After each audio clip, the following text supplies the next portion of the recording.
We're pleased to welcome Dr. David Bradshaw for part 4 of 4 on the book From Shame to Sin by Kyle Harper. Dr. David, welcome back.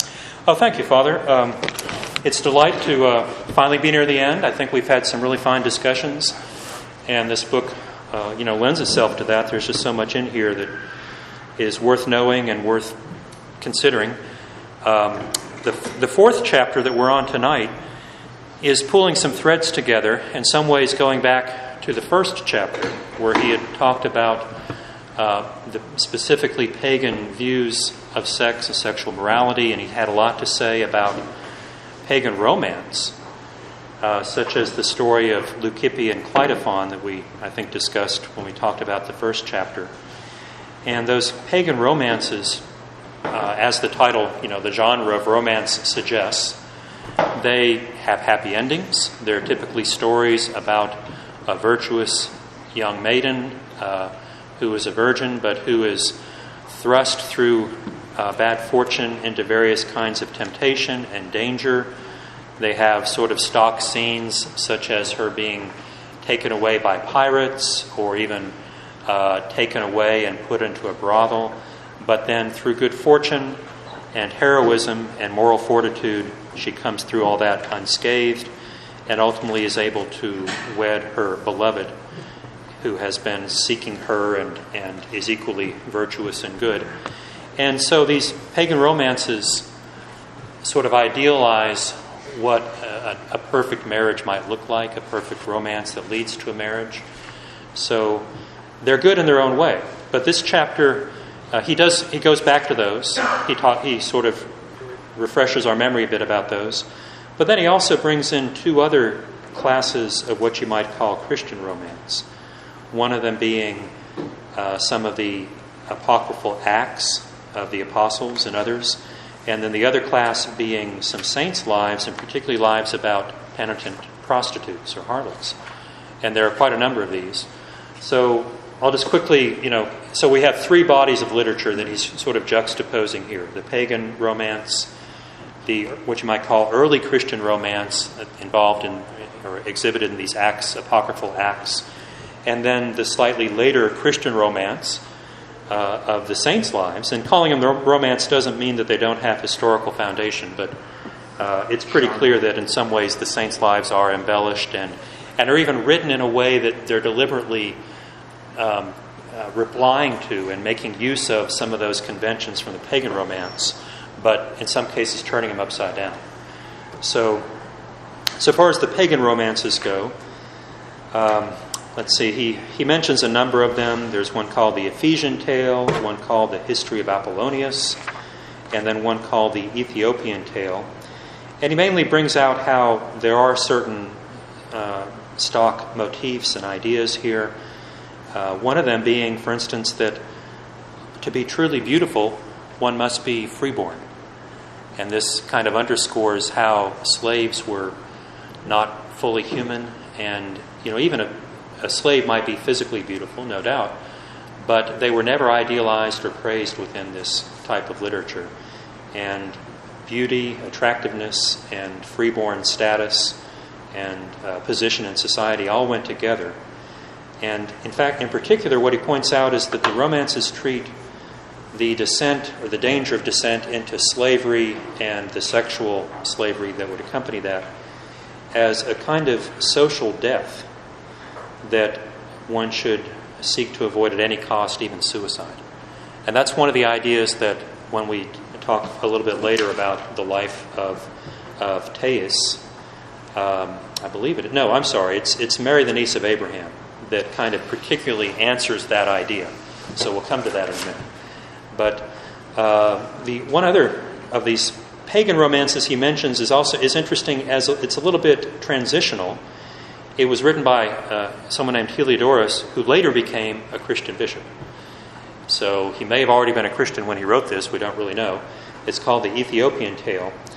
But one thing that's striking about it, in contrast to the other pagan romances, is that in the Ethiopian Tale, even the male hero also seeks to preserve his virginity at all costs. And he too is tempted and strives against great dangers and temptations.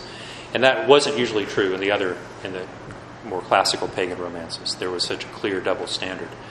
But in the Ethiopian tale, you begin to see, and whether Heliodorus was a Christian when he wrote this, we don't know, but even if he wasn't, he was writing at a time in probably the late 4th century when Christian ideas were already in the air, becoming much more widely known. So you can see some influence there. Well, then, the second body of literature, the early Christian romance is what he calls it. And there are quite a few of these. The Acts of Andrew, of course, Andrew the Apostle. All of these are apocryphal. They circulated in the early church as ostensibly historical accounts of the deeds of the apostles, but pretty clearly are not historical, at least in most of their details. Various signs indicate they were written a good bit later than the books we have in the New Testament. And they have other things that I'll mention that pretty clearly give it away that they're written with a kind of an agenda in mind. But anyway, here's just a quick synopsis of some of what goes on. In the Acts of Andrew, one of the key events is that an angel intervenes to save one of Andrew's converts, a beautiful young woman named Trophiма, who has been sentenced to the brothels. That was potential punishment for converting in the pagan empire. So intervenes to save her from pollution, and the angel literally appears, and rescues her. There's another one called the Lausaic History, which is the story of a young Christian convert who again is a virgin in Corinth, and she prays, and one of the Christians in the town who is a soldier comes to the jail and visits her in secret and gives her his own clothes so that she can escape in disguise, and he is martyred in her place. So you can see, kind of an element of romance there, but not a romance that leads to happy married life. It's a romance that leads to martyrdom and to Christian liberty in her case.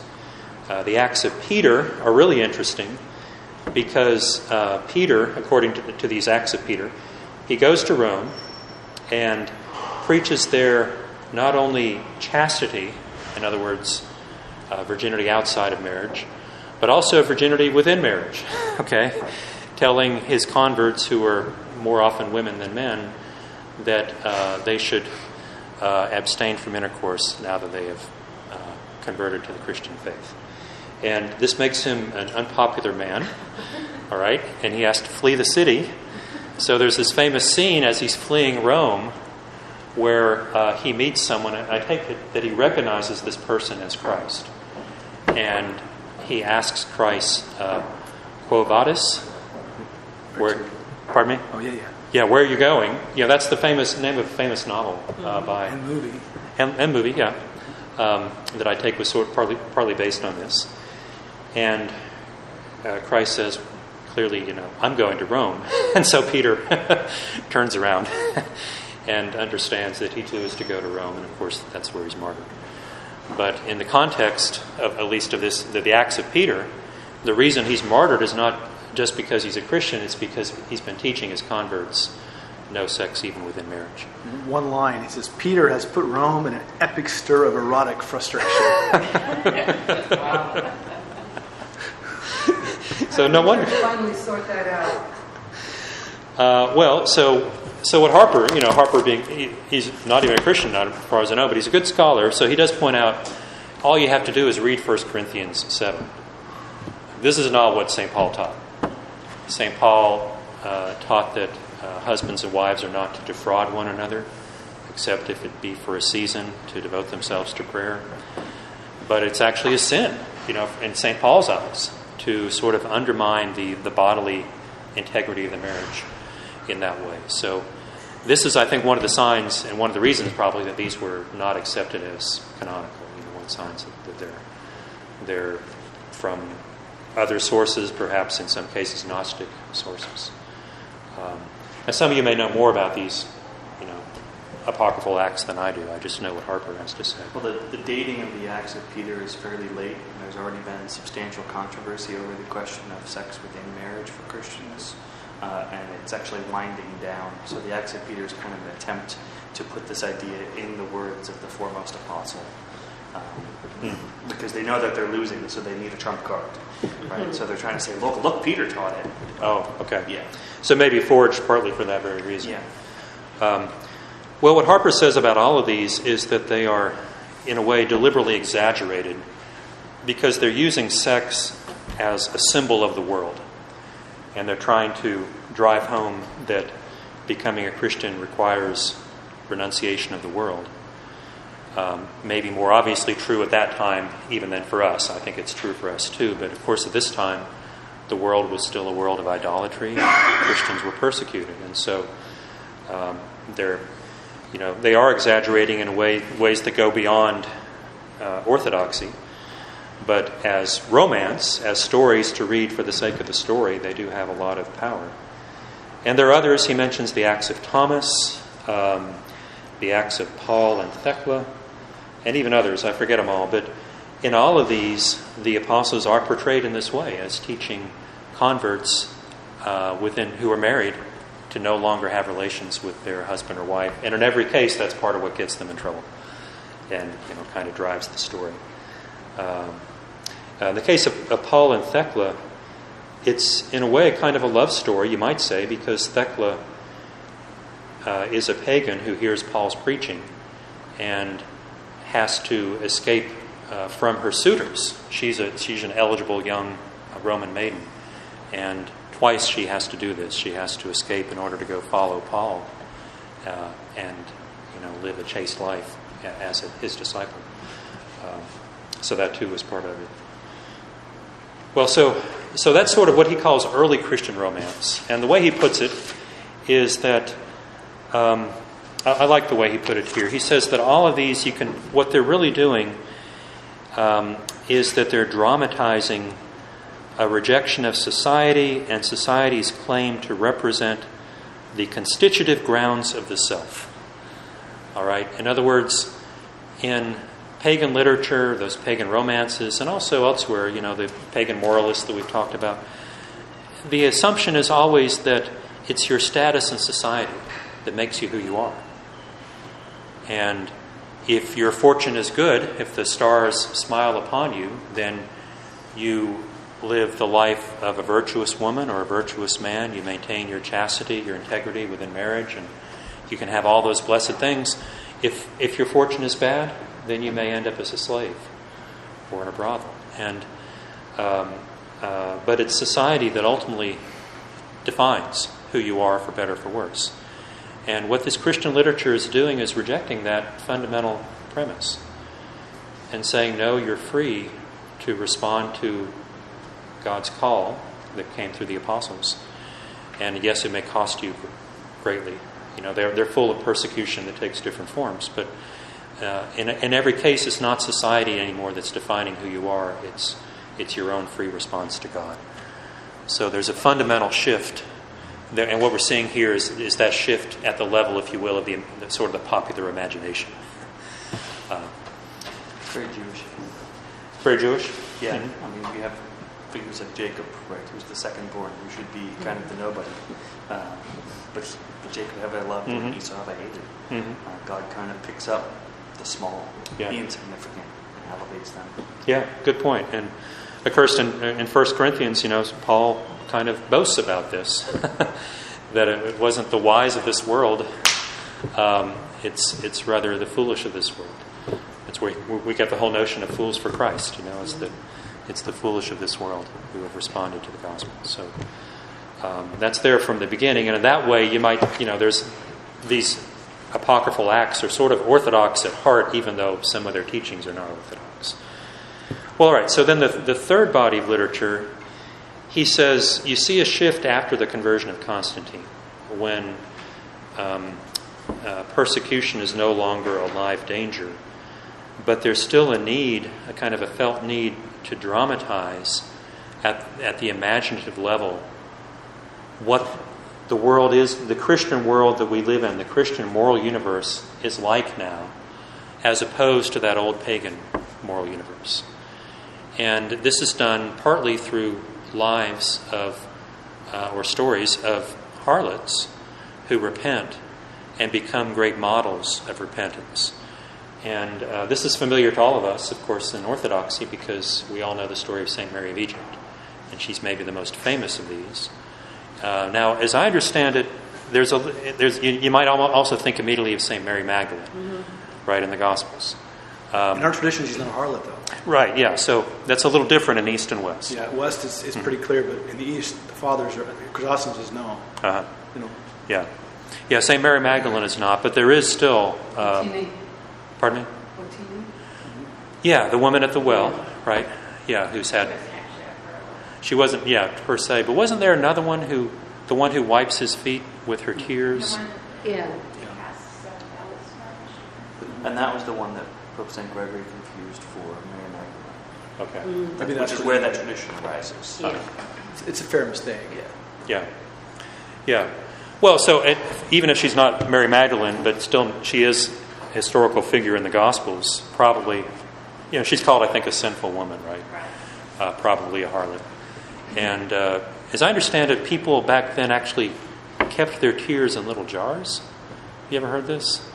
I think archaeologists have discovered these jars, or little vials, that you would collect your tears because they were so precious. And so when it says she washed his feet, she actually, she was expending her life savings in a sense of her tears. And so, so the pattern is there already in the Gospels, is the point. And Christian literature and saints' lives sort of develop this then. So there are a couple that we know pretty confidently or at least Harper, as the secular scholar, has no doubt that these are historical because the stories are so unembellished. Okay? And obviously he has a sort of an assumption that the more embellished the story is, the more literary it is, the less plot. And you could debate that. But the couple he mentions are from the Sayings of the Desert Fathers, which is a fairly early text. It dates mostly, I think, from the 5th century. And the oral tradition for some of it goes back even to the 4th century. Well, so one of them is... let's see. Taisia? Yeah, Taisia. Yeah. So there's Taisia, who is a poor woman who is orphaned in her youth, and she turns her home into a guest house to try to make a living, making an honest living, but eventually her subsistence just isn't enough, and she really has no choice except to turn to prostitution. But some of the irony here is that running the guest house, she's shown great hospitality to the ascetic monks who live not too far away. And so one of them, John the Dwarf, who is mentioned frequently in these stories, and he's a historical person, goes to her, and in fact it says when he arrives at the door, the guardian there kind of chides him and says, "From the beginning you have devoured her stores. You monks have lived off of her livelihood, and now she's destitute," and kind of blames him for what she's been driven to. And nonetheless, he's granted entrance, and I take it he doesn't sort of come to her as a customer. He goes to her as a monk and pleads with her to escape from this, and she does escape. And it really has a touching end. So she goes with him into the desert and repents, and leaves immediately without even arranging her fares. When night fell, John made her a pillow of sand marked with a cross. He camped some distance apart. In the middle of the night, under the clear desert sky, he awoke to see a luminous path stretching from heaven down to Taisia. He went to her lifeless body and pricked her foot, knowing she was dead.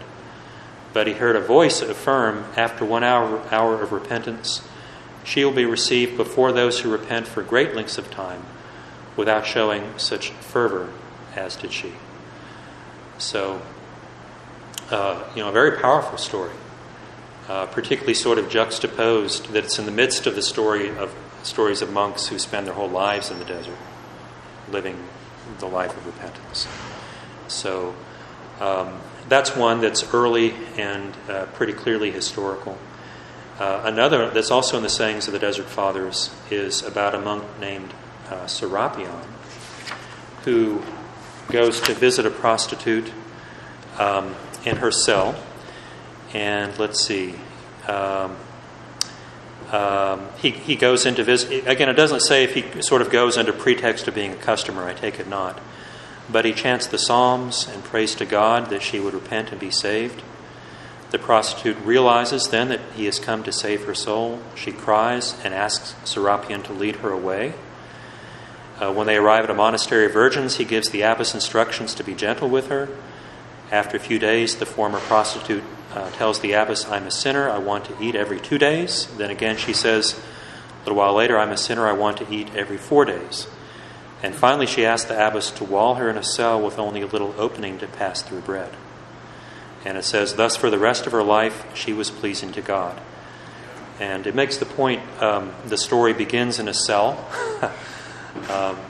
her little prostitute's cell, and ends in a cell, the one that she's deliberately had herself walled into. And he also talked about you lived your life with fragrance and opulence, and now you get to live it like stench. Do the God's healing. Well, yeah. So that's in the slightly later, more embellished version. Right. Yeah. So he distinguishes this early story that we have where she's not even named. Serapion is named, but she's anonymous here. From what grows out of this story, which is the story of Thais, Thais, who is one of the famous harlot saints.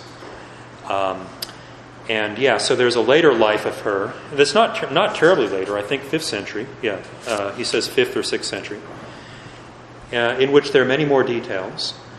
And part of them is, yes, as you mentioned, that she, when she's walled into the cell, she asks Serapion what she should do with her bodily necessities. And he answers, "Do what you must in the cell. You have luxuriated in sweet oils and perfumes. Now let a fetid stench work its good on you." And according to this, she lives 3 years in darkness as if in a tomb. And then Serapion goes to Anthony, famous Anthony the Great, to ask about the poor woman. And Anthony's disciple Paul dreams of a heavenly bed attended by 3 virgins carrying lamps with a crown upon it. A voice tells him that the bed is for Thais the poor. Serapion goes to tell her that she is forgiven and finds her body so wasted away from penance that her skeleton is visible through her skin. And just days after coming out of her cell, she dies. So, what could be in a ways more of an anti-romance, you might say, but it's a romance in its own way, that she is one who has pledged herself to Christ and has repented so thoroughly that he takes her up to a kind of a heavenly bed. And this story is also interesting. The story of Thais, I didn't know all these details, but in 1901, a French archaeologist discovered a mummy of someone named Thais, buried with someone named Serapion. And he thought from the place and the dating of these mummies that they were indeed these 2 historical persons. And he brought them back to Paris, and they were on display, and it was a big vogue in Paris to go see the mummy of Thais. And there's controversy still, I take it. Are those likely to be the real ones or not? Probably we don't know. But anyway, so she, and also Anatole France, I think, didn't he write a version of this story? So anyway, she's famous for those reasons too. So that's one of what he calls the later Christian romances that in some ways are sort of playing with and inverting some of the conventions of pagan romance. Another one that I think we mentioned briefly earlier, also very famous, St. Pelagia, Pelagia. And this is just a lovely story.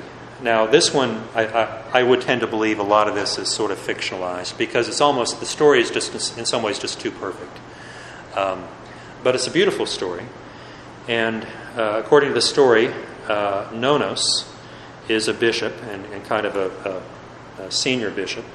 And he's in Alexandria with some other bishops. And Pelagia is a famous prostitute. And unlike most prostitutes, you've got to remember, prostitution was a sordid business, and the great majority could barely make a living wage, and were horrible conditions and horrible life. But those who, particularly I take it, were either the actresses who achieved some kind of fame or for other reasons achieved a certain fame and stature, could be a little more selective and could sometimes acquire great wealth. And so she was one of those. She was a famous courtesan who had a whole entourage. And so she was passing through the city riding on a sort of a donkey with her little entourage following her of her own slaves, and she was decked out in gold and jewels. And in fact, it says that the only thing visible on her was gold and jewels, which tells you something about how scantily she was clad. And so this was part of how she advertised and sort of, boasted to the world, if you can afford it, this is yours. And so it was capitalism. Good marketing. Good marketing at work. So anyway, Nona, the other bishops, they see her and they avert their eyes in shame and perhaps horror. But Nonus just kind of gapes at her as she rides by. And when she's passed, the other bishops kind of look at him like, that's a little odd, Nonus. And he says to them, brethren, aren't you ashamed as you see her pass by?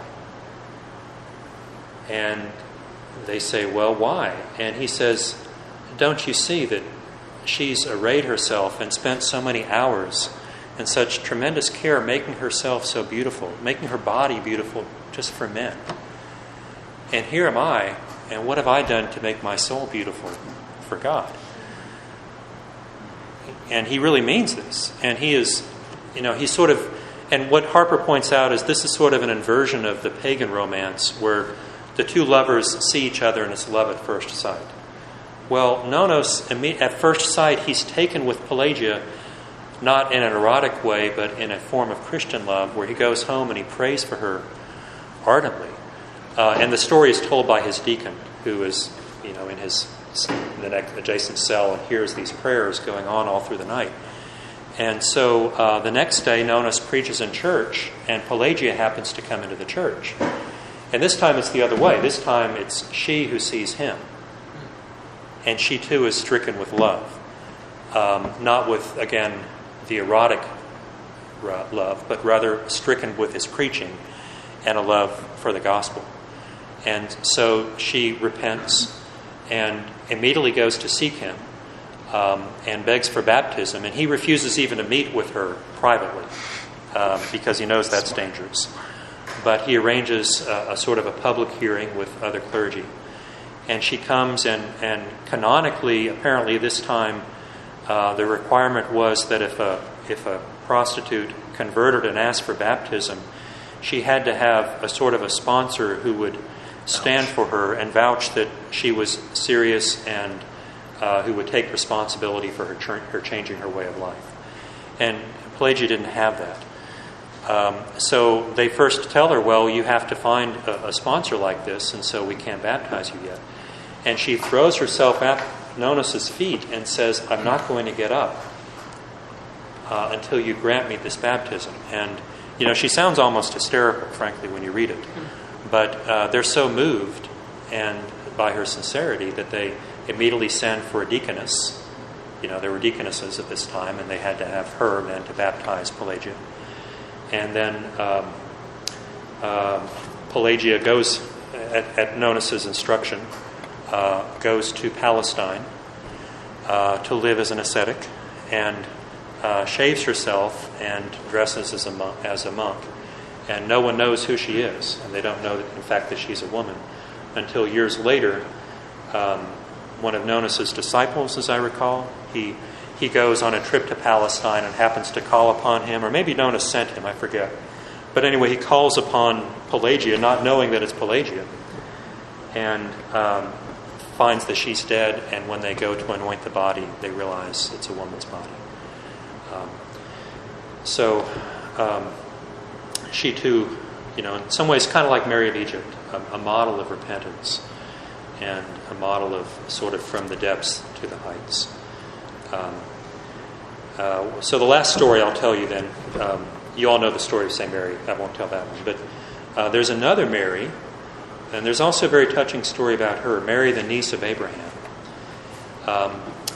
She was an orphan raised by her uncle named Abraham, who was a monk. And he raised her with him adjacent to his cell and taught her the monastic life and taught her all the prayers, the regular monastic rule. And she followed that rule and was very happy with him up till when she was 20. And then they were visited by a traveling monk who the story says was a monk in name only, and seduced her. He called to her from outside through the window, and first she wouldn't listen, but he was persistent. And finally she agreed to go talk to him in the outdoors outside of the cell, and one thing led to another. And she's then so ashamed. This monk passes on. And she's so deeply ashamed she can't even bear to face her uncle again. And so she flees to the city and becomes a harlot there in the city. And Abraham doesn't even know that she's gone initially. I take it that they don't, they're monks. He's a monk and she's a nun, and they're not daily conversing. But he noticed he doesn't hear any more prayers coming from her cell. And so finally, after 2 days, he goes to check on her and finds that she's gone. And he prays and prays, and for 2 years he searches for her and asks everyone he can think of. And no one knows where she is. Finally, though, he hears of her, and he goes to visit her in the brothel. And he goes in disguise, because he's afraid she won't, that if she knows it's him, she'll flee. And so he goes disguised as a Roman soldier. And it says that she doesn't recognize him, but she recognizes on him the smell of an ascetic. Not pretty. Probably not pretty. But I'm not too sure. I think it's the smell of, when people don't eat meat and so on. There's a different, and they don't bathe, Typically they didn't bathe. That was part of the rule. My confessor, first confessor, was... Yeah. Yeah, anyway. Okay, well, all right. So, whatever smell this is. And maybe she's a little puzzled. This soldier smells kind of odd. But nonetheless, she has a job to do, and so she's willing. But finally then he reveals who he is and doesn't upbraid her, rather pleads with her. In fact, I brought the life with me, and I thought I might just read that passage because it's so touching. It says, "Again, the old man began weeping. 'Mary, child, will you not speak to me? Will you not speak to me half of my heart? Was it not because of you, my child, that I came here? Upon me be this sin.'" Sorry. "Upon me be this sin, O my daughter." And you can tell, I'm sorry, I just can't even read this, but he blames himself for what she's done, because he was the one, of course, who led the monk in. Well, so she does come back.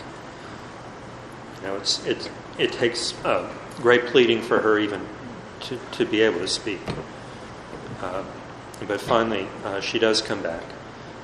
And she then lives as a recluse. And doesn't see anyone for 25 years. And finally, she too dies. And the way that Harper puts it, I like greatly. he had pointed out earlier, talking about the pagan romances, that in the pagan romances, sexual slavery is a form of social death, and it's something that you would even give your life, you would commit suicide to avoid. Well, the story of Mary, the niece of Abraham, is a story of resurrection. It takes that pagan belief and that pagan framework at face value and says, yes, it is a kind of death, but Christ can raise you from the dead. And so it's in a way the ultimate answer to the whole pagan world, it seems to me. There's more. That's this chapter. Then he has an epilogue. And I really wasn't going to say much about the epilogue unless people want to. Actually, I have other thoughts of my own, but I thought we could just talk about this a little bit. And I have my own epilogue that I'll offer to you later. But so at any rate, I know some of you read this and some haven't, but any thoughts or comments about these stories? I couldn't help but think of the biblical romance of Hosea. Reading through all of these romances, that there is one actually within the biblical tradition itself. Of course, Hosea is the prophet who was told by God to take the harlot as his wife, which he does. Speak up.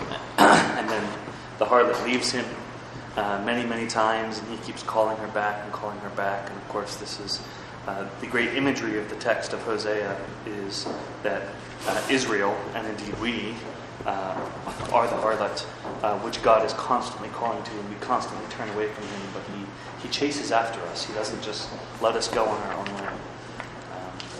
Even with free will.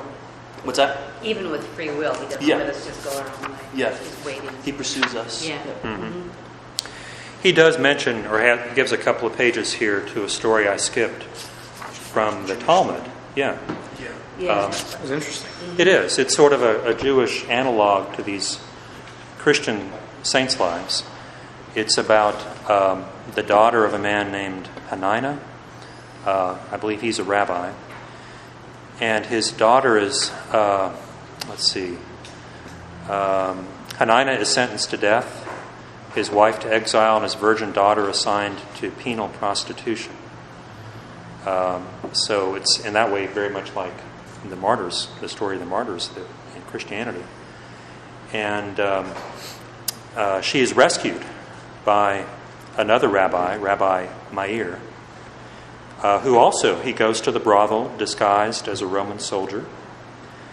And he tests her virtue. This is a little different than from the story of Mary, the niece of Abraham. In the story of Mary, the niece of Abraham, there's no doubt that she has been a prostitute for 2 years. Here, though, let's see, how exactly does he put this? He approaches her then as a customer to see what she's going to do. And when he approaches, she resists by telling him that, quote, the manner of woman is upon her. In other words, the time of the month.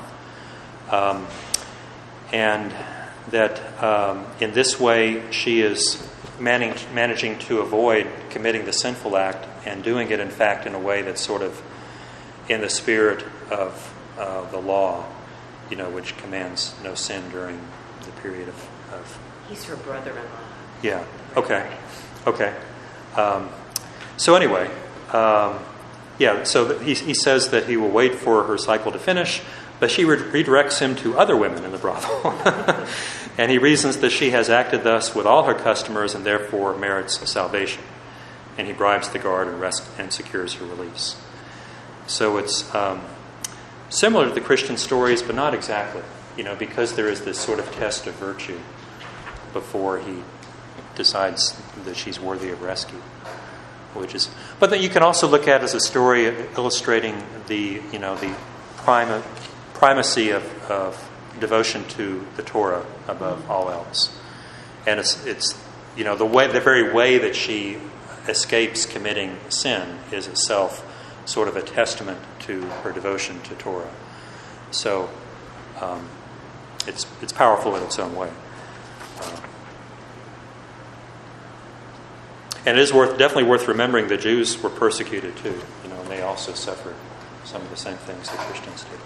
Dr. David, I had the thought, just looking at the scope of this chapter, that some of those early, some of the various acts felt to me outside the tradition, in a way that the stories of Saint Mary with Abraham and Saint Mary of Egypt and the later story of Thais, well, both Taisia stories don't. I mean, there definitely is this holding up of virginity, but I agree with you, Nathaniel. I think there's like something almost incretite and built into some of these narratives. It just seems really outside the tradition. Well, even when you contrast it with when we read Clement last week, and Clement was tough. I mean, Yeah. But still, it feels a little bit outside that. And The it's no wonder Paul and that Thecla are that way, right? Because Paul refuses to baptize her, Right. and Right. she ends up baptizing herself, which is a huge no-no. I mean, Thomas preaches in India that we must be delivered from every bodily pleasure. And if you take that too far, it becomes something kind of outside the gospel. Yeah. It could be said in a correct way too, but Yeah. you look at all this together, and it's fascinating to me. It's no wonder that these aren't canonical. So, Yeah. Well, and the very act of putting words into the mouths of the apostles that they didn't say and didn't even remotely say is already rather presumptuous. I wonder about some of these. Did the authors really intend them to be taken as historical? Because they seem so over the top. I really don't know. Maybe they did. We did have a class or a couple sessions on saints' lives at St. Vladimir's, and one of the points that was made was that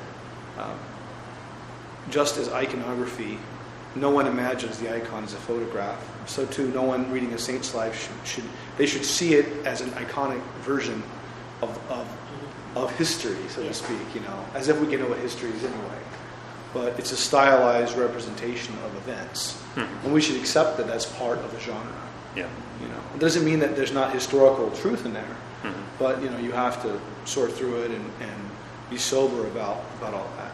Yeah. So, if you do want to read these, there's this little book called Harlots of the Desert that has. So I think it's a half dozen all total when you count.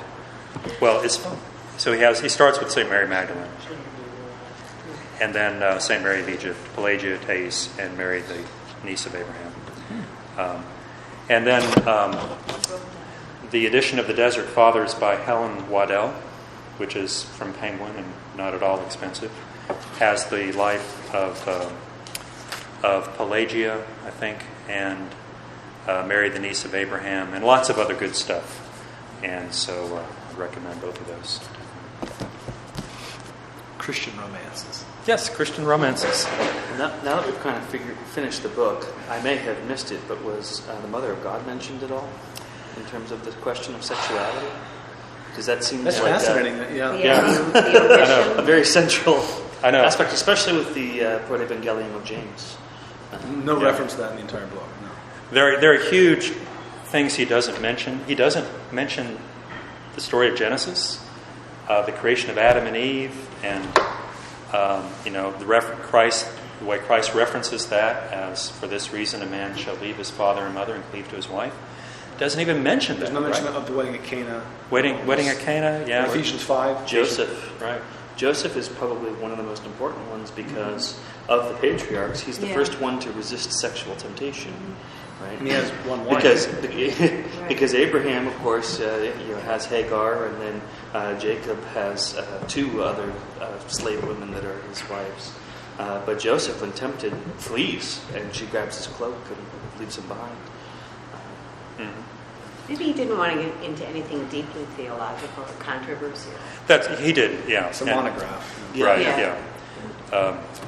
But it does, I think it leaves you wondering, why do the Christians believe these crazy things sometimes? Well, I want There's to a backstory. I wonder, when you look at St. John Chrysostom's homilies, or you read these other church fathers, they say very little about sex. You have to remember, I was just looking through this right now, and just looking at the headings of this one homily Chrysostom gives, most of it is about the theology of love, about husbands, human beings loving each other, marriage being a place for you to practice love. The idea of the husband dying for the wife as Christ died for the church. The idea of marriage fashioning, cultivating beauty in our souls. The idea of marriage as a way to not be enslaved to money. The marriage as a little church, a domestic church. And there's just very little pieces about sexuality in here. Just remember that. It doesn't mean that sex is unimportant but it's not something talked about a lot compared to all the other topics that we might talk about. I think probably the way we do it here is somewhat representative of how the fathers would have talked. How often do you hear an Orthodox priest preach about sex? We don't generally do it. We make hints about it or whatever, but I think in that sense we're no different from these guys. Mm-hmm. So, yeah. Well, could I say something then about the epilogue that I wish he had written that he didn't? Please, I can make it. Yeah, well, so the epilogue, I didn't disagree with any of it, but it was a little flat, just in that all he does is tell you some of the further developments during the early Middle Ages in Byzantine law and compared to Western law. And none of them particularly surprising. For instance, Byzantine law ultimately punished all fornication without regard to whether it was male or female. So pretty well erased the double standard. But there's a whole other story that I think needs to be told. Maybe, it would take a different book. But it's the story of how Christianity embraced Eros and incorporated then within a more worldly form of Christian romance. In other words, not romance like these saints' lives, but what became the literature of courtly love in the Middle Ages. And ultimately, Dante, Chaucer, Shakespeare, you get a whole very rich body of Christian romantic literature. Ultimately, the modern novel, you could say, comes out of that.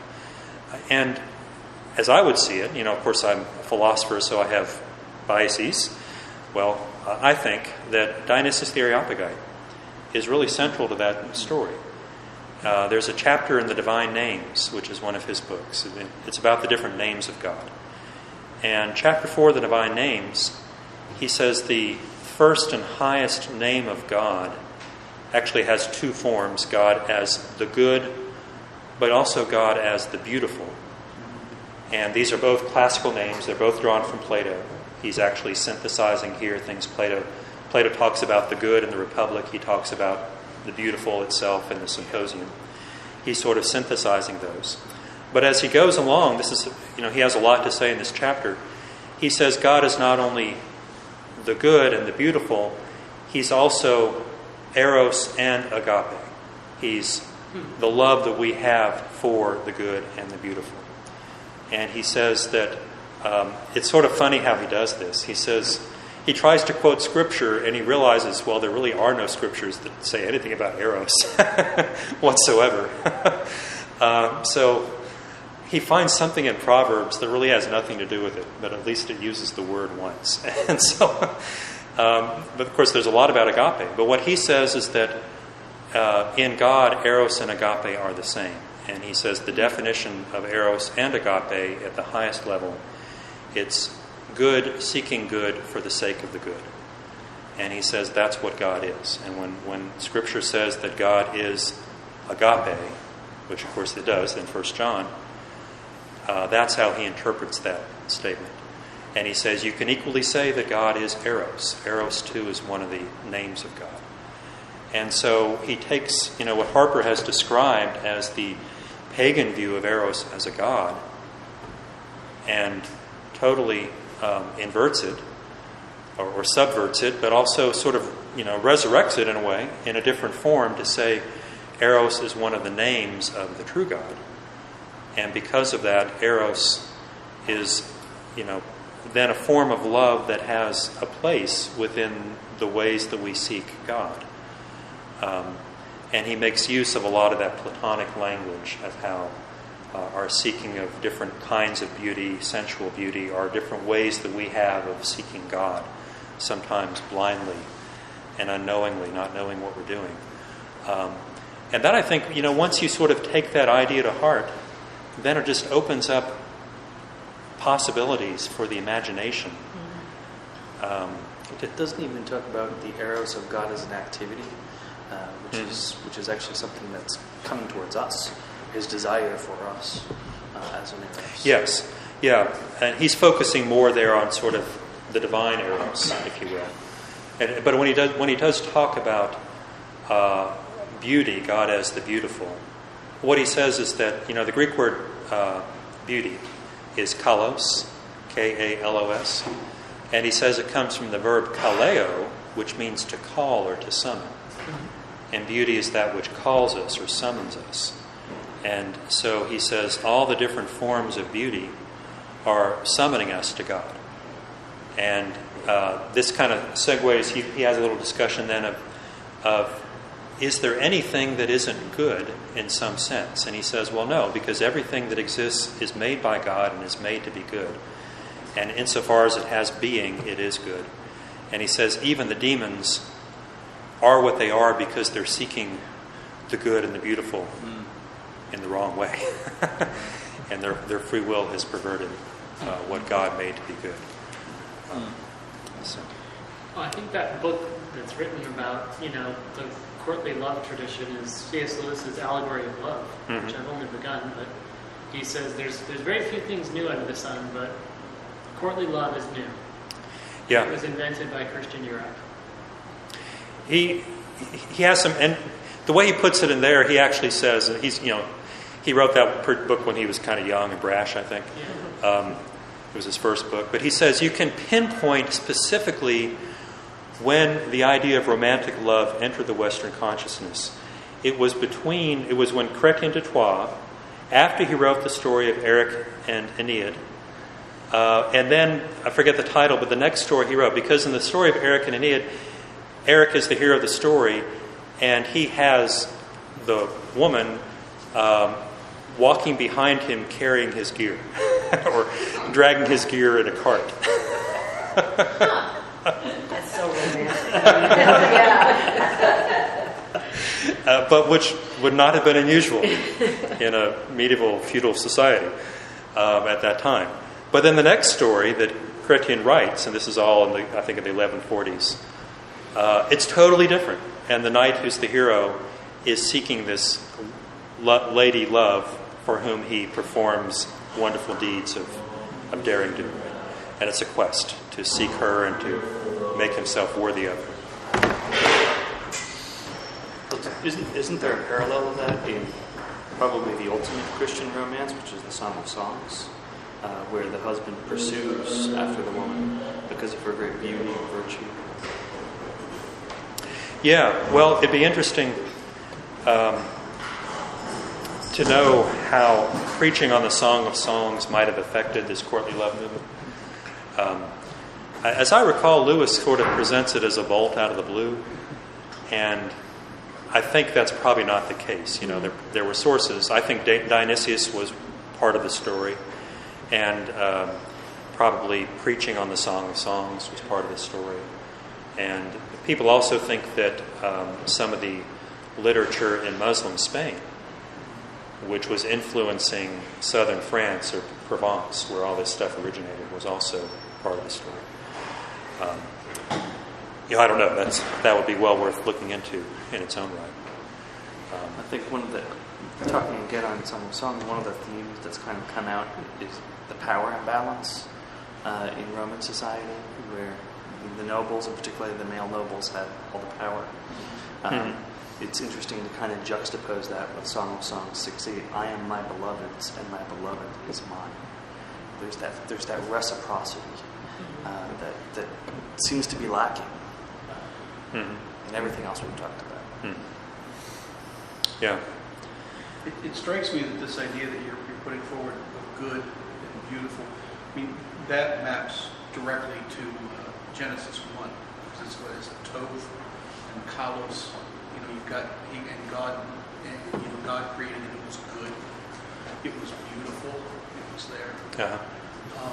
The other thing that I thought about throughout all this, he begins the fourth chapter, and he kind of ends with the idea of how important the female body was as this thing that's outside of circumstance and beyond time, and how it exemplifies for everyone what is kept as good and beautiful and pure and everything else. And I kind of sat wondering how many times it is that as men we almost need to see this other beautiful form to encourage us on to these things. We see this in the monk who exhibits this one who has made herself beautiful for God, and all of a sudden it becomes, I have not done anything for the beauty of my own soul for God. And that this form throughout history, it's kind of got the literary imagination all the way through, and it comes it's the line that comes all the way through to today. Yeah. Now we supplant that and move in different directions and everything out of reading romance novels and whatnot. But you kind of have this, this struggle between, purity and defilement and pollution and all these other things.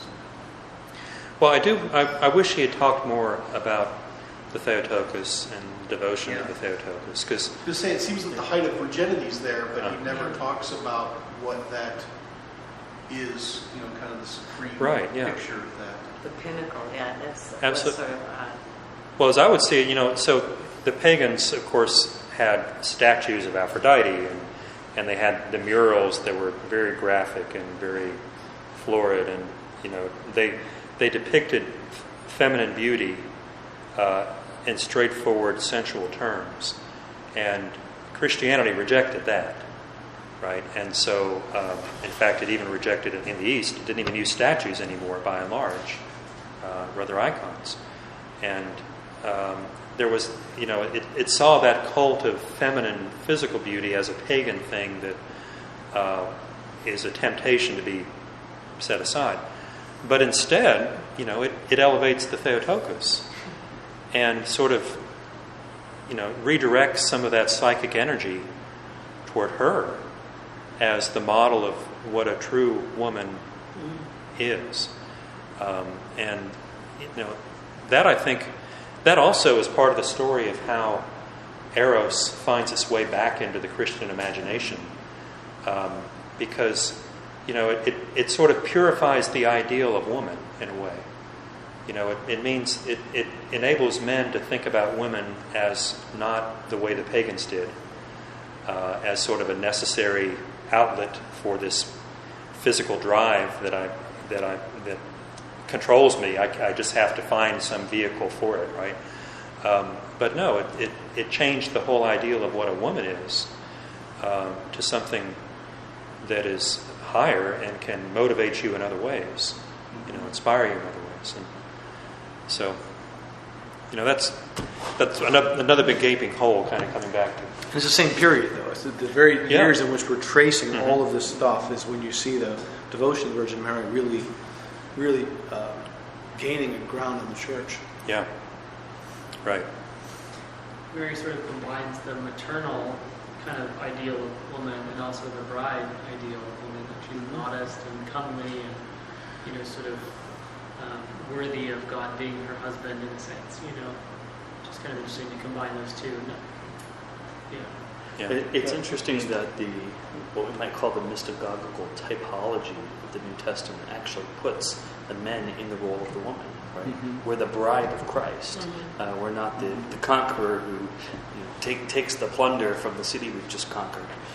But yet we're the pure, spotless bride. Yeah, right. And so that kind of perspective, I think, requires Christian men to look through a woman's eyes as much as I guess we could, in the sense that we have to ask the question: then, what does it mean to be a pure, spotless bride? And now we have to actually shift our thinking in a way that Roman society had not done. It does seem there's some sort of liberation happening on one level with gender roles. For instance, Pelagia, she is so holy in a sense. She's able to live this manly life, which is considered virtuous. And yet you find other there was we read this in the seminary. A particular abbot is described as a loving mother to the brethren.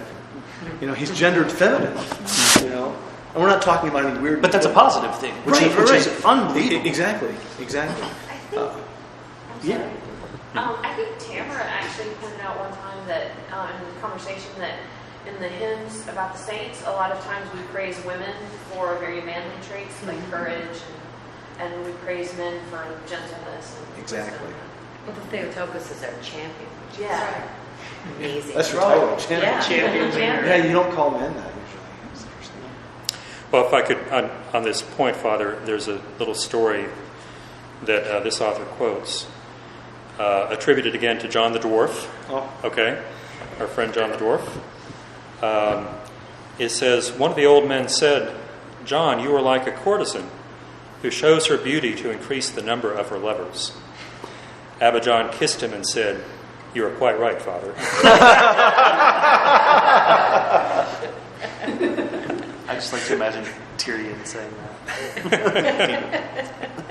Well, not to bring us back to the brothel, but I was thinking about, because I missed the middle discussions here, I was thinking about the transition from shame to sin and from sin back to shame that was sort of implied. I don't know if Father said that or if you said that, but this kind of gives us maybe a picture of where we're headed as we de-Christianize ourselves. Mm-hmm. But in East of Eden, by John Steinbeck, he gives the main female character, Kate or Catherine, becomes the head of a brothel, and a whole half of the novel, or middle part of the novel, is devoted to her being a prostitute and then eventually running the brothel and taking over. And he makes all sorts of fun little ironic statements about it was a decent, respectable brothel.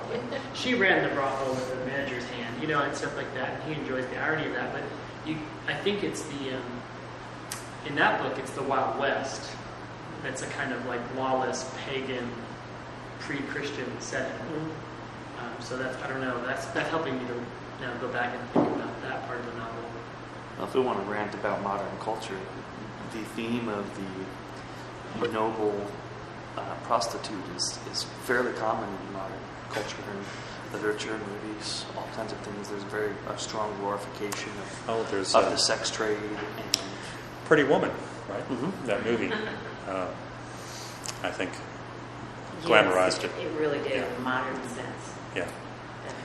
Yeah, and actually, Keith, I'm not sure if one should take the title to mean that as our society loses the awareness of sin, that it's recovering an awareness of shame, because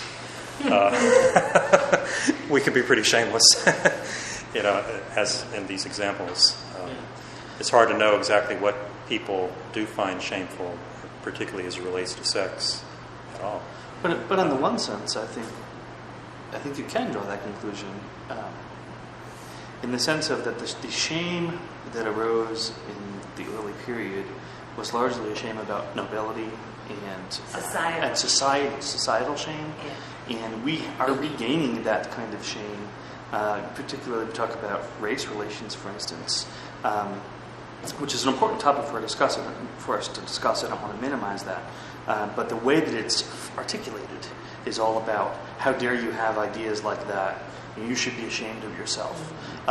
There's also a kind of shame that's emerging in our culture, which is based on class, right? Mm-hmm. Because if you are a movie star, you can pretty much get away with anything you want. But if you're poor, then don't you dare step outside of this line. And that's sort of the same imbalance that existed in the Roman period. So I'm not saying it's exactly the same, but I think that we are kind of recapturing some of those elements of shame, but it's largely used in order to order society in a certain way, rather than a personal sort of shame, which is, I think, what it was in Roman times too. Mm-hmm.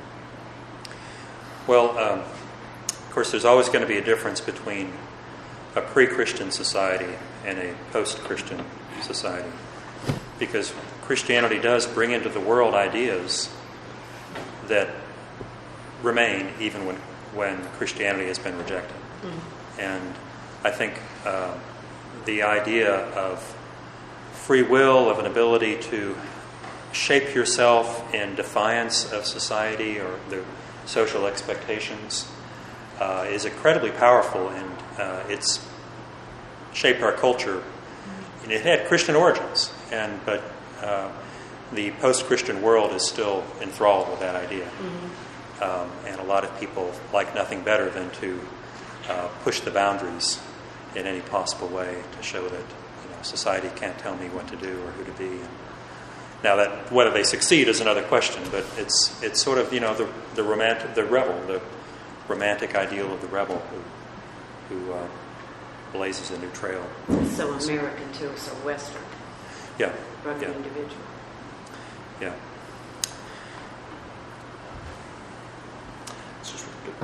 Okay. Oh yes. Well. Where did you get Bought it online. that? Are we ready to finish, or? Do you want to wrap it up? Well, I think I've said what I had to say, unless anyone else does. Any other questions relating to things that we discussed in past weeks? I guess one of my questions coming out of the book is, what do you think the story is today in the church? I mean, does this have a place in, is there something that we're using with a story like this to redeem? Has this carried on in the church? It's easy to kind of get caught simply at Mary of Egypt, and because we come to this Sunday every year in Lent and everything, but it doesn't seem like there's any literature or any common story that's being written. Maybe the Crown of Martyrs would be the one that would come, or the Crown of Life that you were talking about last week, the book about the persecution. Oh, yeah. Well, that's a great novel for sort of dramatizing this transformation of society. I mean, if you're asking, the book as a whole, Father, you should answer this too, but sort of, to me, the value of the book overall is to reveal that Christian sexual morality is not repressive, it's liberating. And it entered the world and freed the world from the shackles, not just of prostitution, of slavery, and of the sort of their very imaginations were enchained because they never conceived that things could be any different. And the gospel revealed, yes, things can be radically different. And you are free to seek God, and thereby the world around you changes as you do that, and as you seek God's will. And so it's a corrective to the idea that I think our culture has absorbed, that Christianity is repressive, right? That Merely repressive. Merely repressive, and so I think it's a necessary story to know and to ponder. Not that it exactly tells us exactly what to do today. That's not the purpose, but it does help us see things rightly. What I was struck by, particularly in chapters 2 and 3, was I think those are the two strongest chapters personally. What really struck me was just how distinctive the Christian vision was compared to the rest of the world. It's good to be reminded of that. And sometimes we feel alone in the world now, and maybe that's okay, because certainly their teaching, it was like a nail sticking out of a wooden deck. It went against the grain. Because we are in the world. And we shouldn't feel odd that we're odd. It's sort of that's part of the narrative here. And what that means on an individual basis is another question. But I think it's good for us to step back and say, yes, if our values feel at odds with the world, that's not necessarily a bad thing. So, but what's different now is our culture is the big difference that strikes me here is, unlike the Roman culture, our culture now is imbued with many Christian values still, even though it's post-Christian. So it's a different engagement. And some of the very values that we would have as Christians, such as freedom, individual freedom, are now used against the traditional teaching of the church. Mm-hmm. But that's also a Christian value. It's kind of it's a new dynamic here. Mm-hmm. Yeah. On the topic of freedom and not oppression, while Christians in antiquity had very high standards for sexual behavior, there's many, many, many stories of a monk who is tempted and falls and runs away from the monastery because he's afraid that, given these high moral standards, that that he can't be forgiven of his sins. And usually in the story, he always returns because either someone comes to get him, or he just returns and thinks, like the prodigal, I'll be the least of the people there. And they're always greeted back with very easy penance. They're not beating people over the head with sledgehammers here. Shunning them. And so there's kind of this twin aspect of very high moral standards, very distinctive vision of human sexuality, but at the same time there's also this deep, profound grace.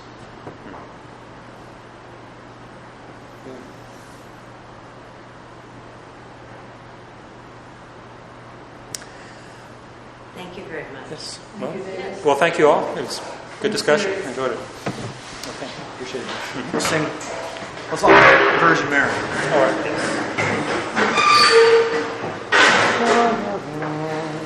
It is truly meet to bless thee, O Theotokos, ever blessed and most pure, and the Mother of our God, more honorable than the cherubim, and more glorious beyond compare than the seraphim.